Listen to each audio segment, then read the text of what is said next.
Welcome to the Gay Buddhist Forum, where teachers from all schools of Buddhism offer their perspectives on the Dharma and its application in modern times, especially for LGBTQI audiences. These talks are offered freely to the world and made possible by appreciative listeners. If you would like to support our efforts to share the Dharma with underserved audiences, please visit gaybuddhist.org. There you can donate, find a list of upcoming speakers, or enjoy many hundreds of these recorded talks dating back to 1996. Before I introduce our speaker, it's our tradition to go around and introduce ourselves. Do we have anyone who's here for the first time? Could you tell us your name? My name is Anish. Hi. My name is Rushi. Well, welcome. We'll try to welcome you after. Oh, hi. I'm Alexi. Hi.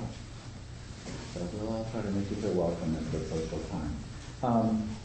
So I'll start. My name is Joe. Tony. George. Tim. Jack. My name is Cass. I'm Brad. Larry. My name is Matthew. Dita. My name is Clint.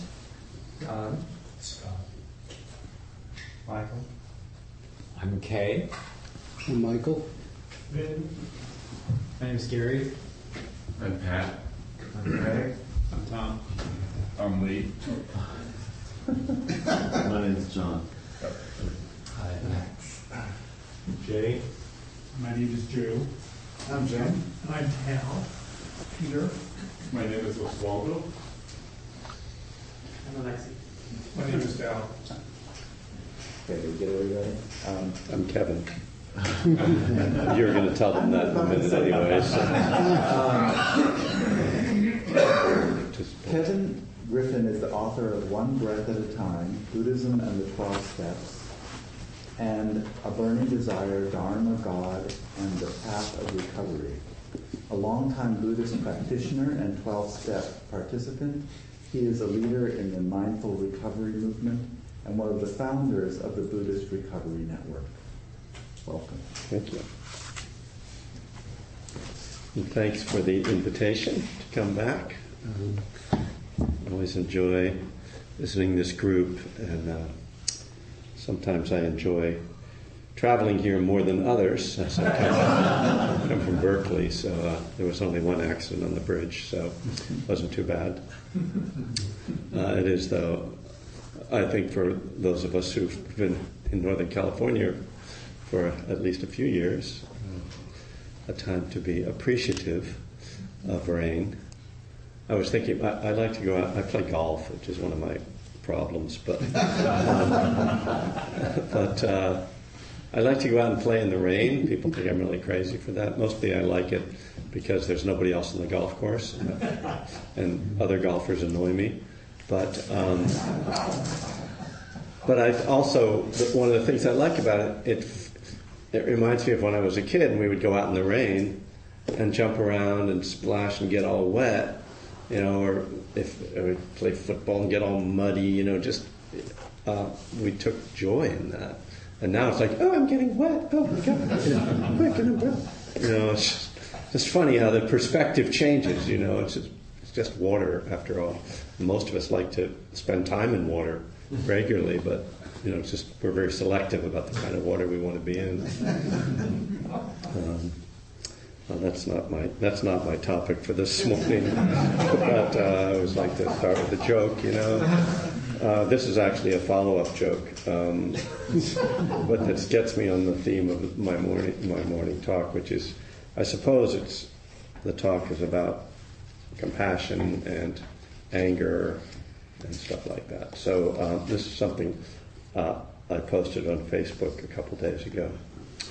Buddhism teaches us to practice compassion and see interconnection between all beings. In that spirit, I offer 12 ways I am not different from Donald Trump. 1, I have hair issues. 2, my wife is younger and better looking than me. 3, my daughter is smarter than me. 4, I want simple answers to complex problems. 5, I like money and want more of it. 6, I have cash flow problems. 7, I am lustful. 8, my first instinct is to blame others for my problems. 9, I would prefer that people didn't hear what I say in private. 10, I had problems in high school. These are all things Donald Trump has. 11, I like to rant about politics. And 12, although I'm past retirement age, I'm still working. So,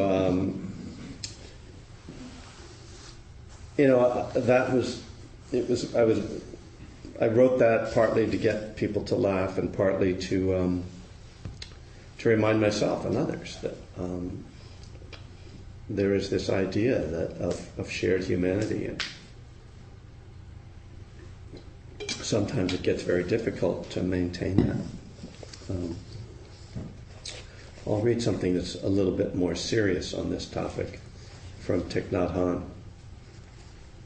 And this is his famous poem called "Please Call Me by My True Names." Don't say that I will depart tomorrow. Even today, I am still arriving.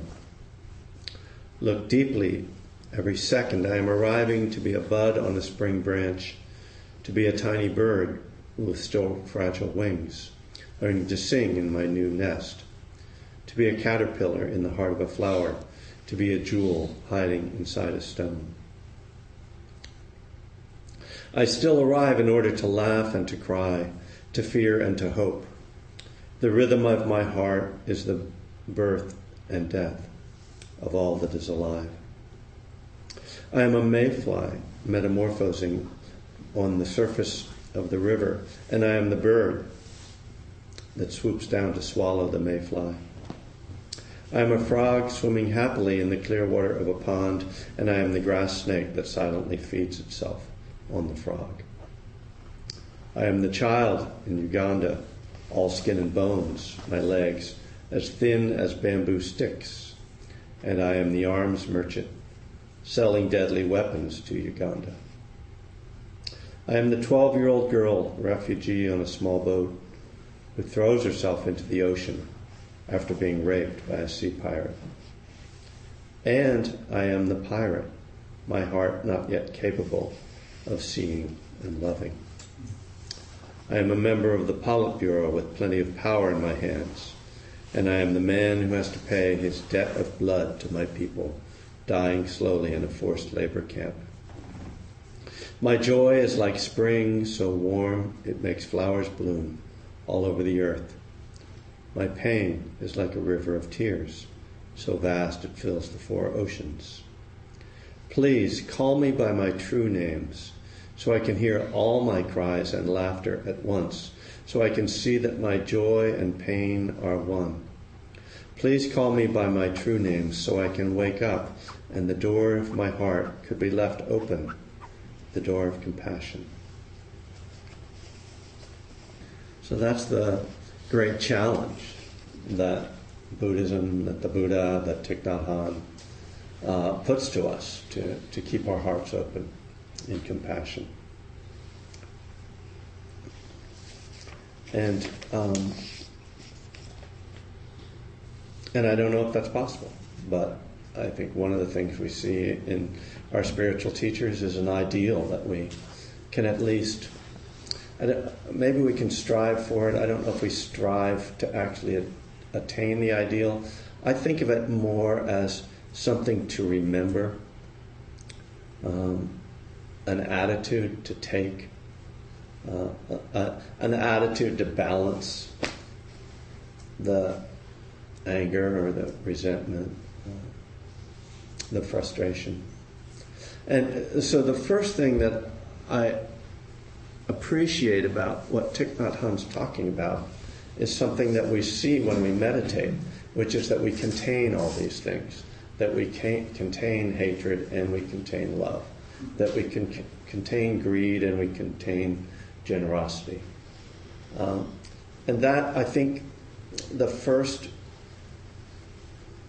piece of coming to really live this teaching is to fully accept those things about ourselves. And this isn't easy. We don't want to see, or at least admit to, the hatred in us, or the greed. Most of us don't. There are some who actually revel in it, right? But most of us don't want to, and so this is one of the challenges of meditation. Is can I sit here with all of this? And it's one of the things that I often point to when someone comes to me with challenges and difficulty in their practice, is can you sit with that? Can you sit with that feeling, whether it's sadness or anxiety or anger, self-judgment? Can you just be with that, not fight with it? Because one of the principles of Dharma, of meditation, is that when we are in conflict with just the way we are in this moment, we're actually increasing our suffering. We get kind of, our minds think that we can figure out or get rid of the things that are a problem. And so we get into this conflict with ourselves internally, and we have this battle. And I think we all go through these struggles at times. And at times they become overwhelming.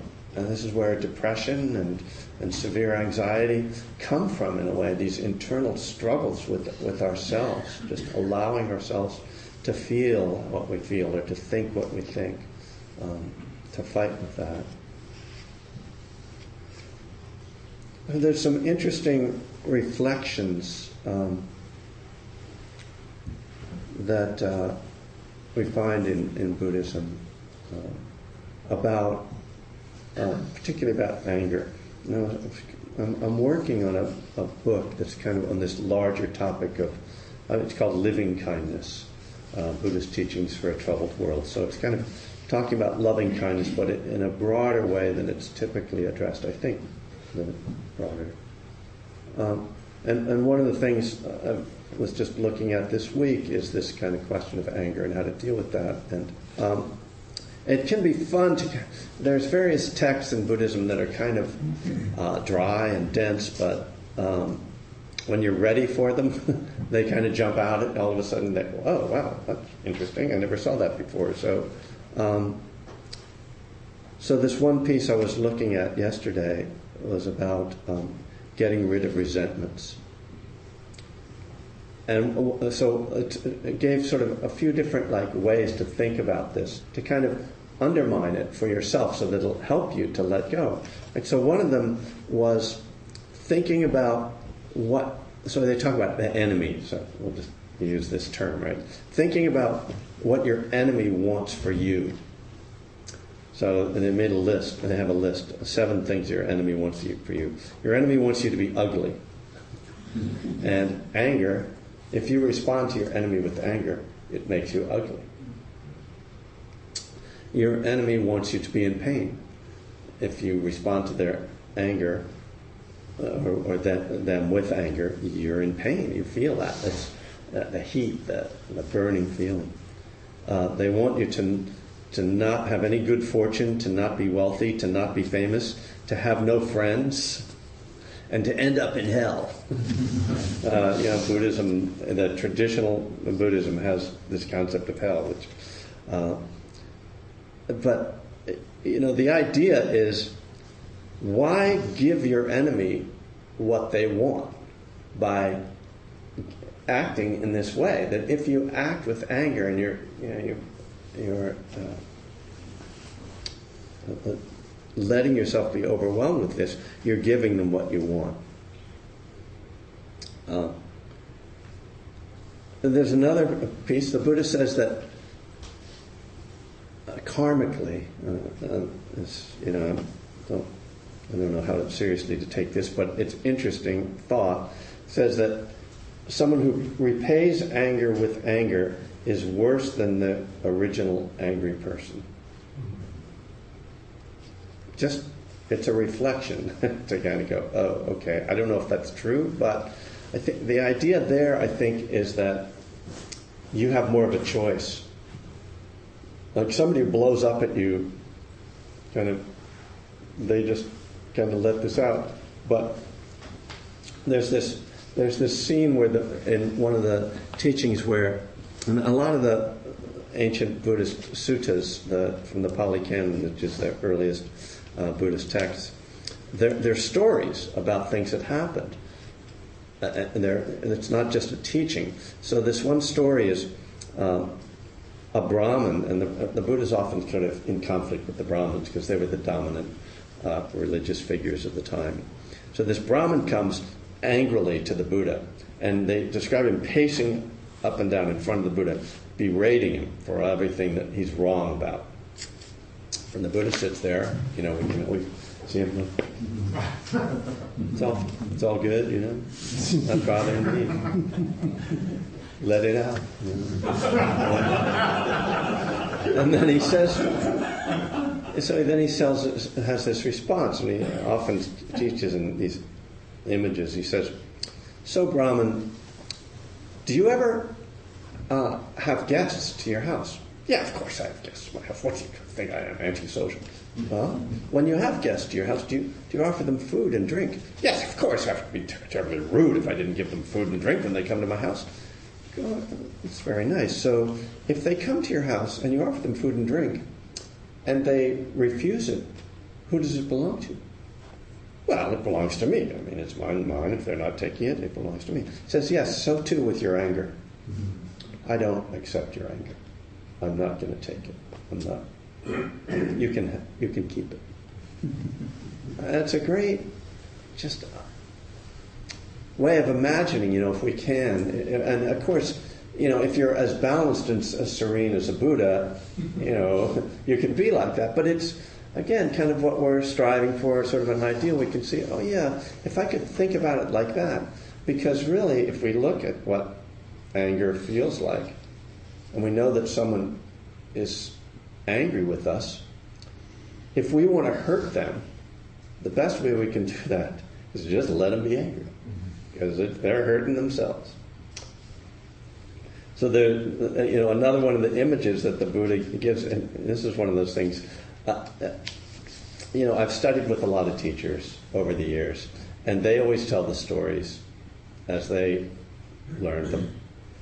And as I've gotten more into my own teaching, I try to go back to the original sources a little bit. And sometimes I discover that they left something out. Some of my teachers left something out. But I always like the down and dirty stuff. So, do I have that in here? Yeah, he says, this is a story, probably many of you heard this, that if you get angry, it's like someone who wants to hit someone else and picks up a burning ember and to throw it at them.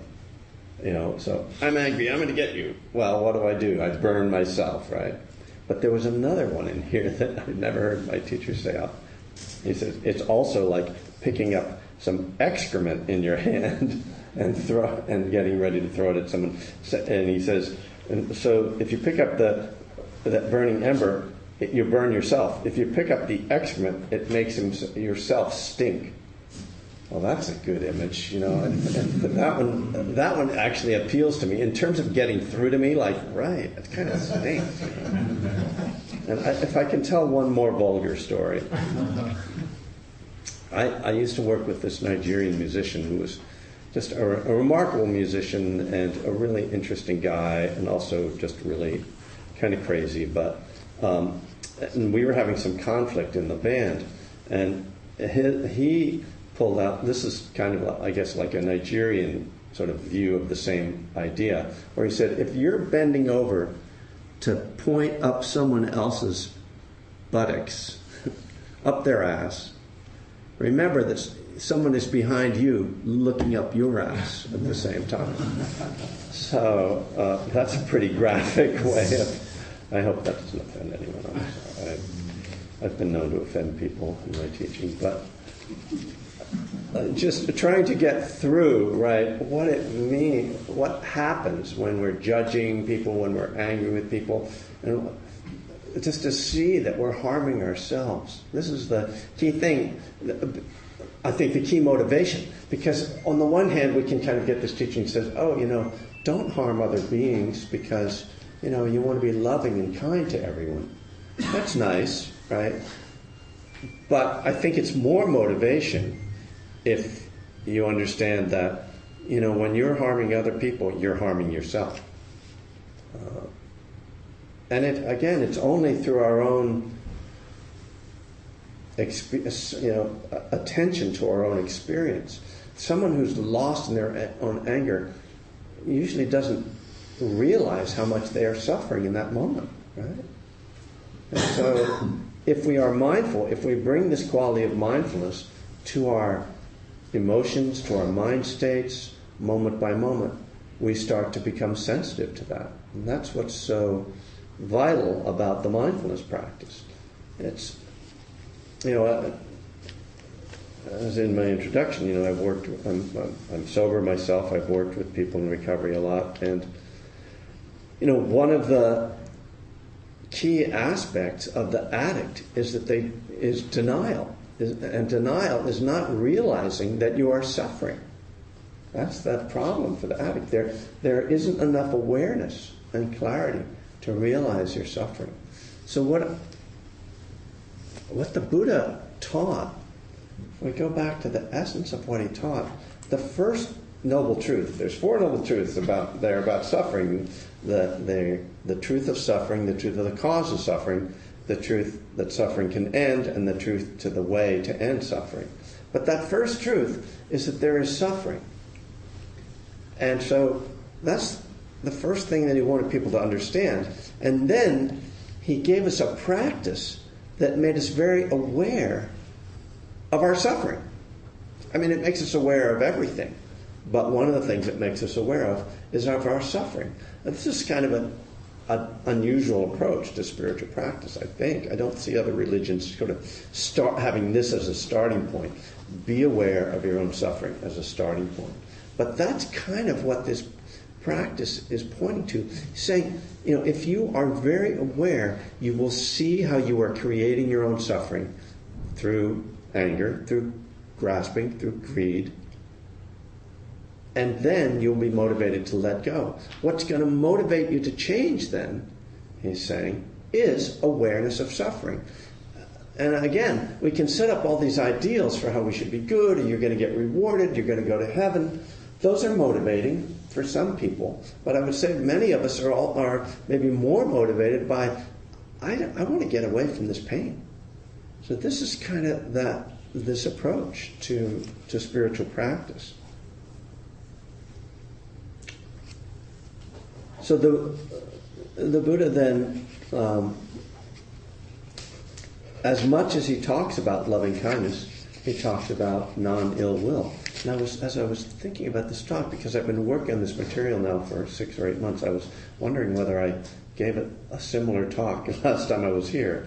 And hopefully your guys' memories are as bad as mine, and nobody will know.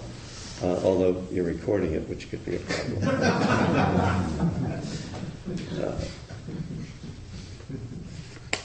But one of the suttas where the Buddha really emphasizes this, what he calls non-ill will, rather than loving kindness. So these are sort of like the 2 wings of loving kindness, are to not hate and to cultivate love. But the most famous sutta where he talks about non-ill will is the simile of the saw,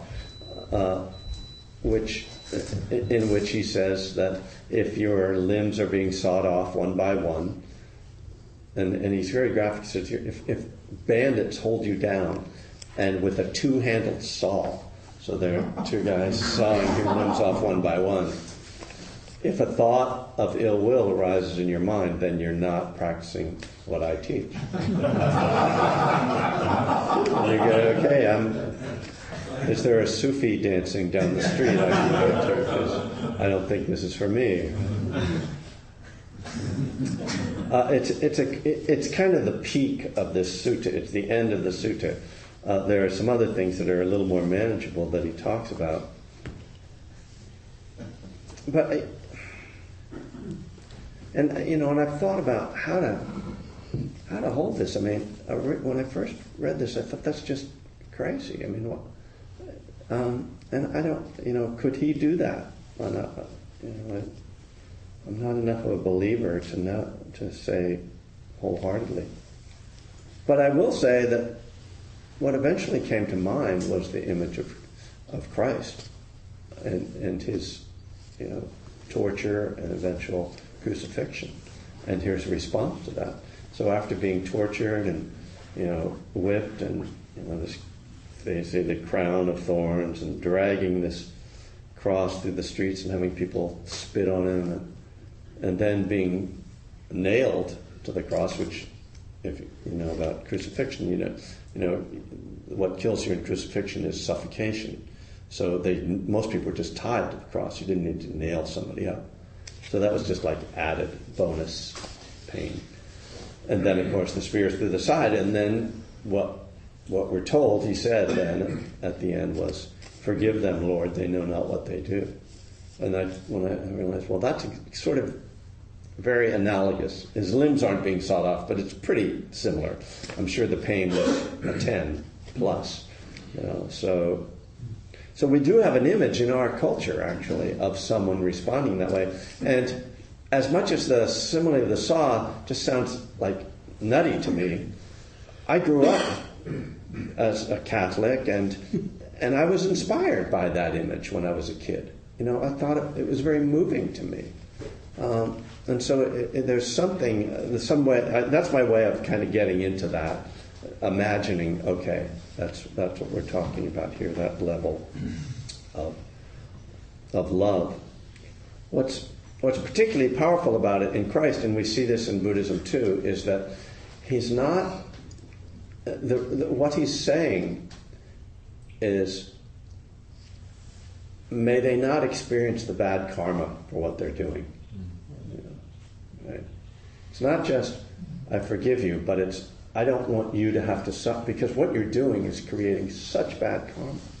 It's bad to kill somebody and to nail them up, but if they happen to be the Son of God, it's really a problem. It just kind of, you don't have much of a chance then in your next life. It's not going to go well for you.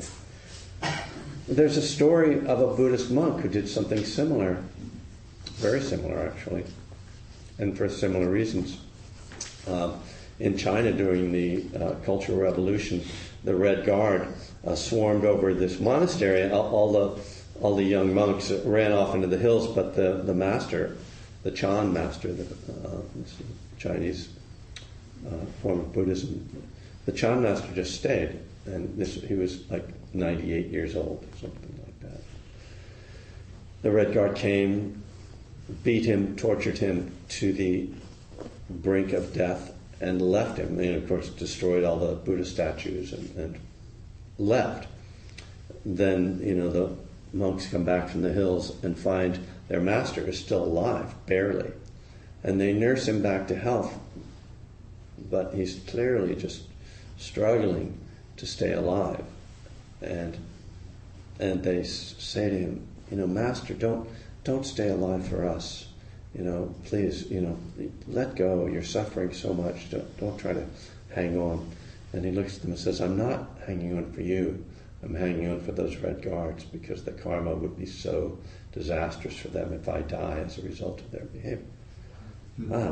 So there's this modern day story. I've heard it from a Buddhist monk. I don't challenge the veracity of stories that Buddhist monks tell me, so I'm taking it as a true story. But again, I find that particular form of compassion to be particularly powerful, that I am trying to save someone else from their bad karma for what they did to me. That's a pretty powerful image.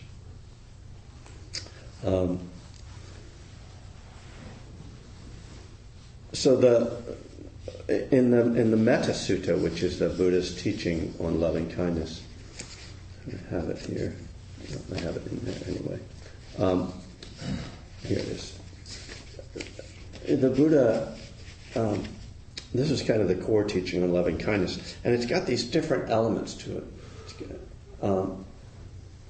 And it starts out by just talking about living skillfully, about living a moral life. Nothing about loving kindness for the first third of it or quarter of it.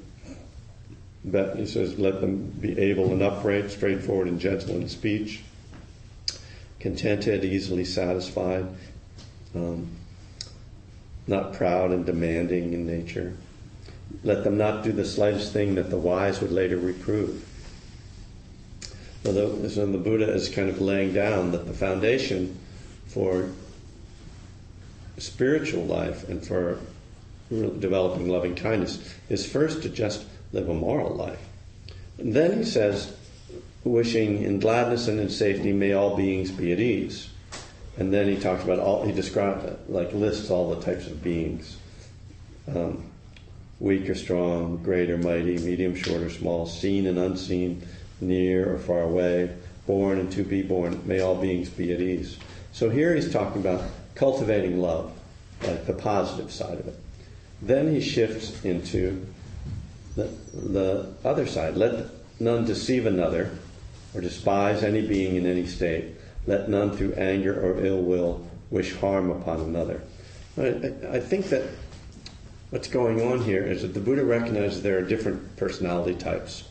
Some people respond more to a positive prompt. Offer love to people. Think about may all beings be at ease. And then he said, but some people respond to a negative prompt. Say, don't let me express ill will or anger. Don't let me despise anyone.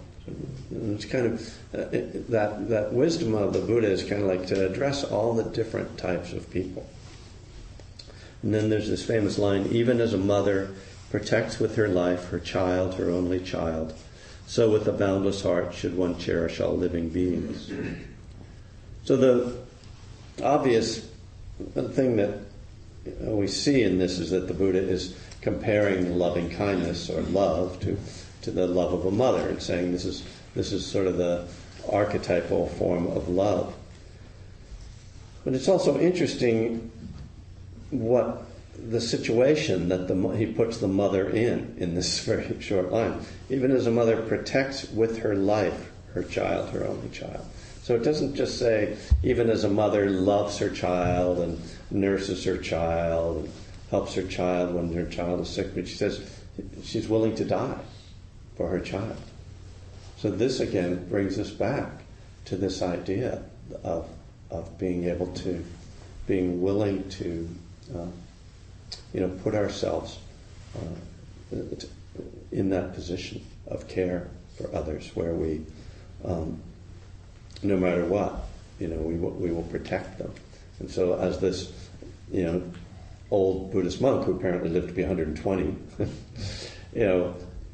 protects the Red Guard who tried to kill him, protected with his life by keeping himself alive. And Christ on the cross protecting those who tortured him by praying to God to not harm them. Interesting. So I'll say finally that what was the original motivating factor for me working on this topic was actually thinking about the environment and our relationship to the environment, and cultivating love for the environment. But the next lines in the sutta say, radiating kindness over the entire world, spreading upwards to the skies and downwards to the depths, outwards and unbounded. It's interesting to me that here the Buddha is not talking about people or beings of any kind. He's just saying radiate loving kindness over the entire world. And we see in the suttas on a very minute level where the Buddha encourages. There's one sutta where these monks are talking about how they throw away their refuse and their bodily fluids and excrement, that they go somewhere where there's nothing living, and that they don't put it in water where there's things that are living, and they don't put it on any greenery. So it's this sensitivity to the environment that the Buddha shows, and I know I'm kind of taking a right turn here, but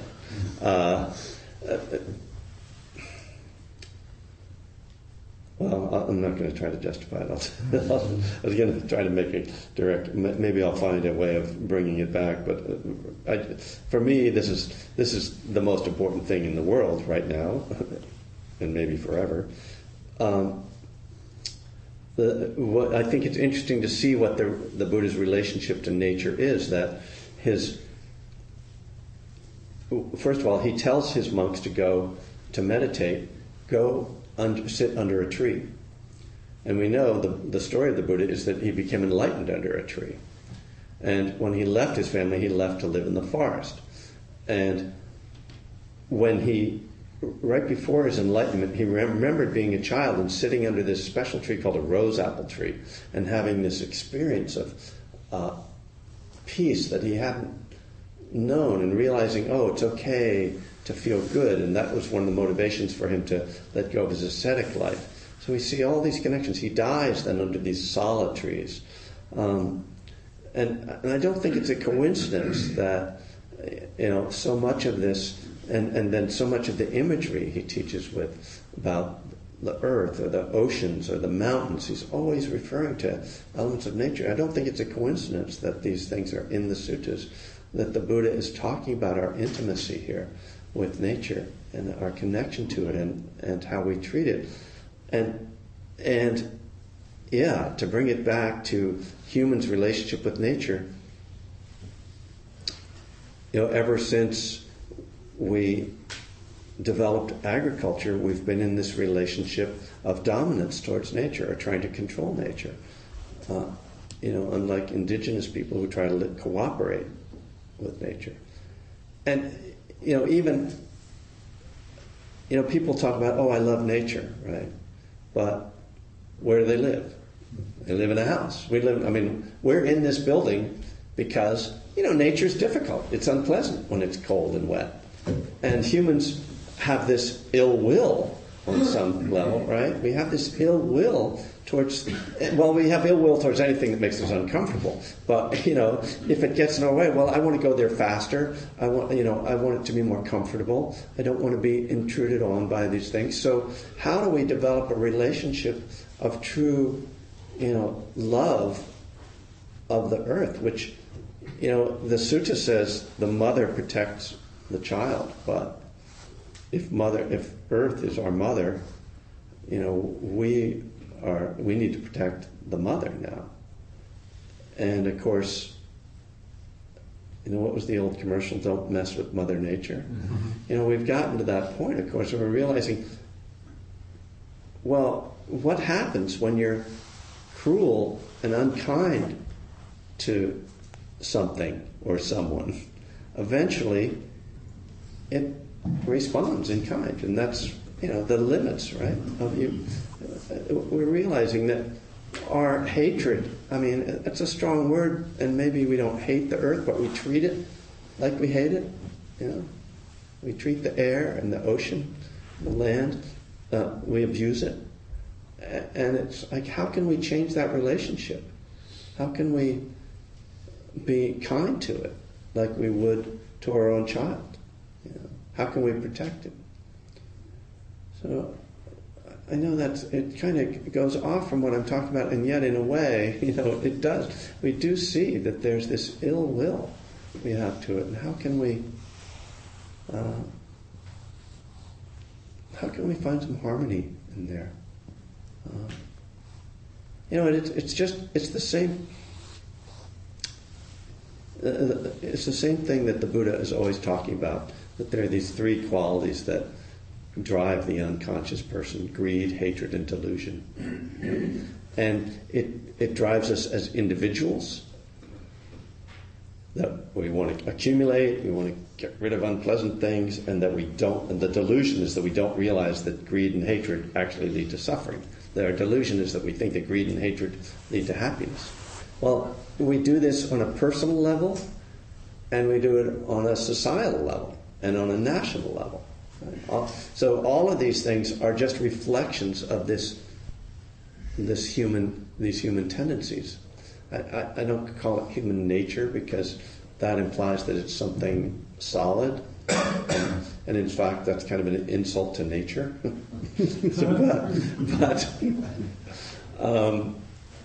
it's because it can change, right? And that's what we're here for, essentially. That's why we come and do this practice, is to transform the greed, hatred, and delusion is in us as individuals.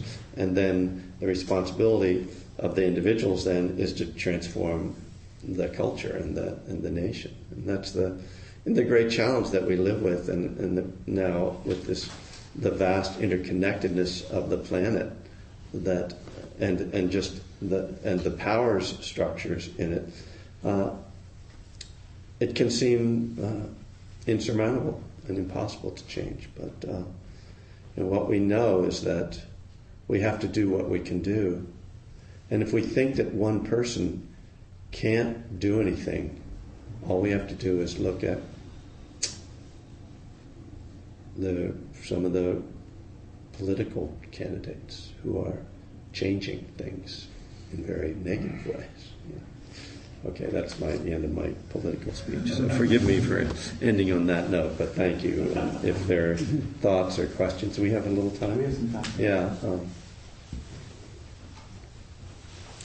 Difficult to stay out of that area right now. Yeah. Can you go a little bit into how you can confront and even push back against evil deeds, but not coming from this, but still like cross that line where you hate the perpetrator? That's very much going on right now. Yeah, I know, and it's such a trigger for many of us, maybe all of us. I mean, I look at Gandhian principles, Martin Luther King, the nonviolent protest is that's the obvious one, and there's Thich Nhat Hanh also represents that. I don't know if you're familiar with him, but yeah. So he was one of the first people identified as an engaged Buddhist. So there's this movement or element of Buddhism called engaged Buddhism, where they're trying to bring the principles of Buddhism, compassion, interconnectedness, and all of it, to the political sphere, the social sphere. And so it's that willingness to engage as you watch your inner life, engage externally as you watch how you are engaging. So we have to hold the two, right? We need to have like a vision of what it is that we think needs to change, and we need to watch that we are engaging in a way that's not harming, because the principle of Buddhism is that the opposite of the end justifies the means. It's the means is the end. That however you approach a problem, that's what you're bringing to it, and that's how it's going to play out. If you bring up anger and hostility to a problem, then it's only going to trigger more of that. So, I mean, I don't have much more of an answer than that, but on a very specific level, there are Buddhist groups that are doing this. The Buddhist Peace Fellowship is the biggest engaged Buddhist organization in the world. There's the Bhikkhu Bodhi has an organization called Buddhist Global Relief that raises money to feed hungry people in Asia. There's the prison projects, people who go into San Quentin and other prisons and teach meditation. So there's a lot of ways that Buddhists are engaged in the political sphere and trying to bring an attitude of nonviolence and compassion, openness into those spheres. Yeah. Kevin, thank you. So that story of the Buddha saying, I don't accept your anger, Yeah. you can just hang on to that, I wonder how we can do that without being passive aggressive, right? Because it's kind of like, oh, look, you're all crazy and, angry and stuff, and I'm just sitting here very calm and peaceful. Look who the crazy one is. Yeah. I mean, there's that temptation. But there's also something to be said for maybe not just venting, but speaking your truth, or speaking out against injustice or something that's wrong. And so how do we strike that balance of, placidly sitting there and like, I'm calm through all the turbulences, and actually doing, engaged Buddhism? I find that's always the dilemma. It's like, where do you strike the balance? I've worked with this woman who kind of has a communications workshops, and she says that when someone comes at you with a certain energy, that you need to meet them on that level for that very reason. Because if you play the "oh, I'm cool" card, I'm not bothered card, it is actually it's passive aggressive, and it also is really it's annoying to that person. So it actually respects them to kind of go, right, all right, I see what you're saying, to kind of be energetic on that level, but, but not responding in kind, not responding with anger, but responding with energy. That's kind of respectful of their energy. So for me, that's been a useful piece, is to really kind of go there with people. Like, just as you're saying. I mean, like, sometimes I'll say something that offends people when I'm teaching, more often than not. And no, that's an exaggeration. But occasionally, and typically, because, I'm an ex-Catholic, and so sometimes I'll say something, stupid like about that. And somebody will come up and go, I'm still a practicing Catholic. And I can see they're really upset. And I know that if I pull this like, oh, well, just let go of that or whatever, it's just going to be even more annoying that I have to meet. And because I know I do this stuff, I just try to go right away.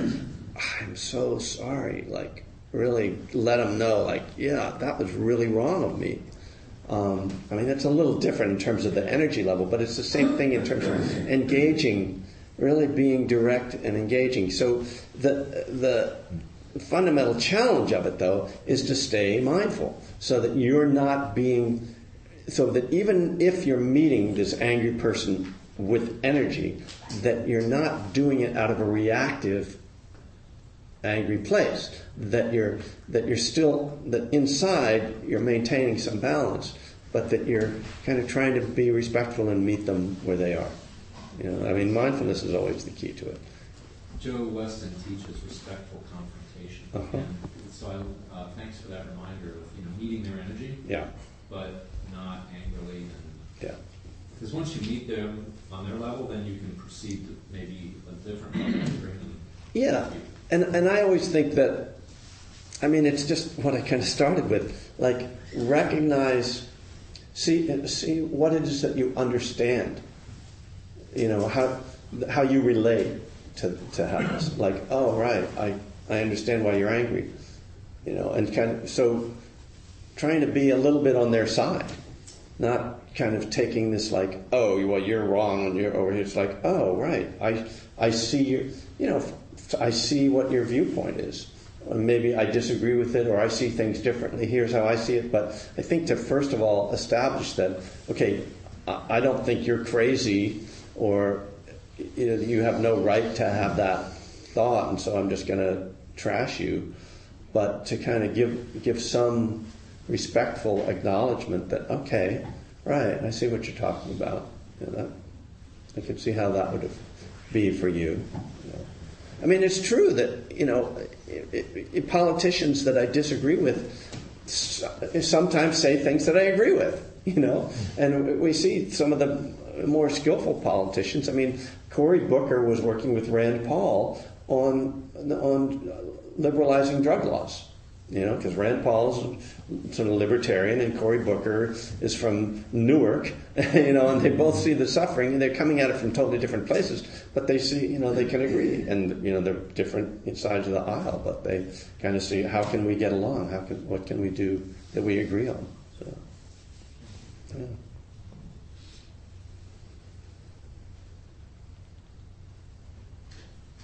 yeah. Yeah, Kevin, thank you very much.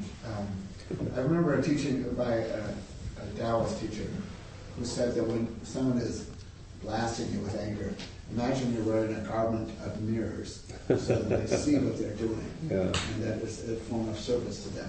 I found that provocative. I never remember to do it. I share it in case I'm not work for you. Yeah, that's a good one. I know what would happen. Huh. Yeah. So,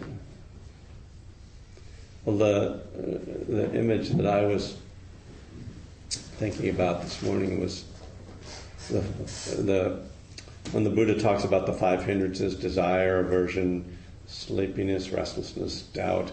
He used this image of looking in a pond and trying to see your own reflection, and that these different, with desire, you can't see anything because it's like there are beautiful dyes in there, and you're kind of mesmerized by that. With anger, you can't see anything because the water is boiling and bubbling up.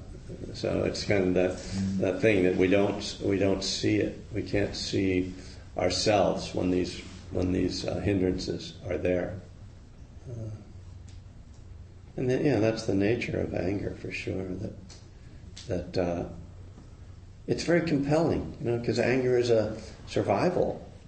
It's driven by a survival impulse, often tied to fear. So that it triggers those lower centers of the brain that take over before the prefrontal cortex has time to kick in and say, "What the hell are you doing?" Just off the wall.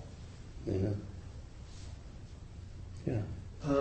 Thank you so much for your talk. And it's a lot to think about. But, apropos of what you were saying about nature and what we're doing to the world, I heard a story. I rented a car to go to an interview on Friday, and I heard a story on a piece on Science Friday, and they said that there's some institution has done a large study, and they said that since 1970, 58% of the natural species in the world have disappeared. And that's since 1970. And so it doesn't even take into account what humans have done before that. And I don't drive a car, usually. I really recycle as much as I can. I try to do my part.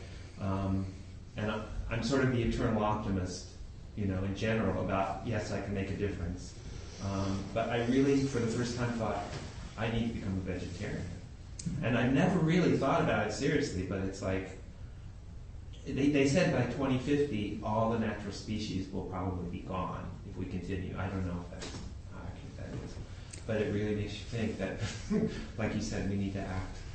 And we are a natural species, so, that would include us, ultimately. Right. I mean, we can't survive on the planet without other species.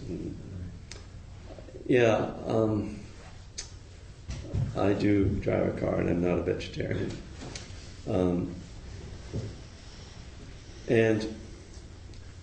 Because these are massive issues that we need global response, and that's there are some efforts, the Paris Accord, but there's no doubt. I mean, that Elizabeth Colbert, I don't know if she got that term, made it up herself, but called it the sixth extinction. And there have been 5 mass extinctions that we know of in the history of the Earth, so we're going through that, and I mean, certainly there's no doubt that the best thing that could happen to the Earth is if all humans died out, but we're probably going to fight that.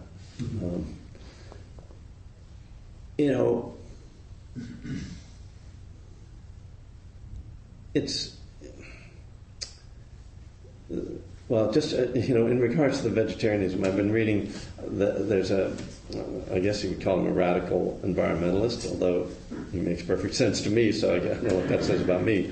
I think his name is Dennis Jensen. He has a book called The Myth of Human Supremacy. And in it, he talks about that he believes that all matter has consciousness, not just what we call living, and not just beings. And so he thinks that rocks have consciousness, and you need that. And he talks about, I was kind of referring to it a little bit, this human tendency to think, oh, this is all here just for our convenience. There's some oil, great, let's dig that up. That was there. God put that there for us to heat our houses, and run our cars. This is great, which is kind of how people. I know some people, I would say radical, some things interpret the Bible, all these things are here for us. But he takes this stance, and he says, my vegan friends are horrified that I eat meat, but to me, killing animals is no different from like breaking up rocks or something like that. Little extreme. But on the other hand, where did life come from? Something that I find rather amazing, that there was a time when there was no life on Earth. And correct me, I'm not a scientist, but this is how I understand. There was just inanimate stuff, and somehow it became animate. So when did it, how is what really separates them ultimately? Is there some, impulse of matter to move towards consciousness? So that doesn't at all really answer your question. It can be used as a justification to keep eating meat, but which I'm not trying to justify. I agree. I think vegetarianism is a much more ethical way to live. But I do think that ultimately, as much as it's up to the individuals, the individuals have to push the institutions, because it's the institutions that are doing this stuff. What's happening in North Dakota with the pipeline is just classic. It's just classic. It's like, there's people here, and then there's money to be made. It's like, really?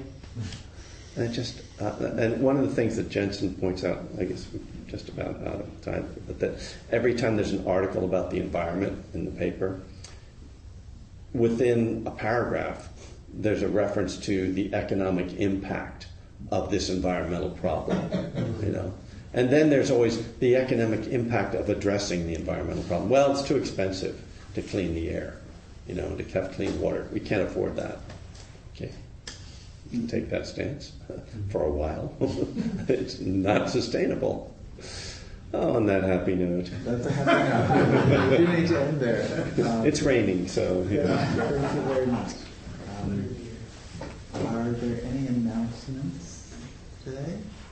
Jim? Yes, my name is Jim. I'm your host for today. Please stay and enjoy the conviviality of our fellowship. There are treats out there, and the cookies are gluten-free. So eat up if you like that. There's hot water and tea for tea, and please leave your cups in the sink, and I will clean them up. There's a sign-up sheet on this credenza outside for the new guys if you want us to be able to reach you through emails. I will be going around with a Donna bowl. Joe will talk more about that, but I will be the guy with the bowl. Feel free to give us everything you got, or send some to your favorite presidential candidate. And generally, some guys who want to go out to lunch meet at the door around 12:30 to convene. So, enjoy. And my duty as the facilitator is to remind us that Donna does great things for the Sangha. Not only does it support the paying the rent, but we do the outreach through the newsletter, mostly to people in prisons. We have a wonderful dinner that Clint organizes for the Larkin Street youth. So we have a lot of projects that the money supports. So please give generously. Suggested donation is $10. $20 is also fine. Yes, on this coming Thanksgiving Day, November 24th, there will be annual GBF Thanksgiving potluck at my place in El Cerrito in East Bay. So if you're interested in participating, just let me know by email or let me know today. We're trying to organize the menu the best we can. And there will be some flyers out there. So if you're not sure but may be interested, just take one. Thank you. And I also want to, when I spoke here a few weeks ago, I talked about the Resilience Project, and it's coming up. It's a project of compassionate interviews with veterans, and the language from those interviews forms the body of the piece, dance theater work. Here in the neighborhood, on 17th and Alabama, and it's December 1st, 2nd, and 3rd. So there's some flyers out there if you're interested. Any other announcements? Who's our speaker next week? Next week is Joe Rodriguez. Mm-hmm. Let's gather for a...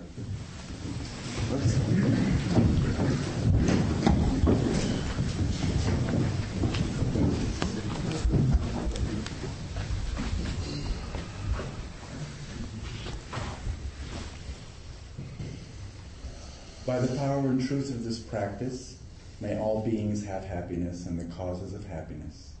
May all be free from sorrow and the causes of sorrow. May all never be separated from the sacred happiness which is without sorrow. And may all live in equanimity, without too much attachment or too much aversion, believing in the equality of all that lives.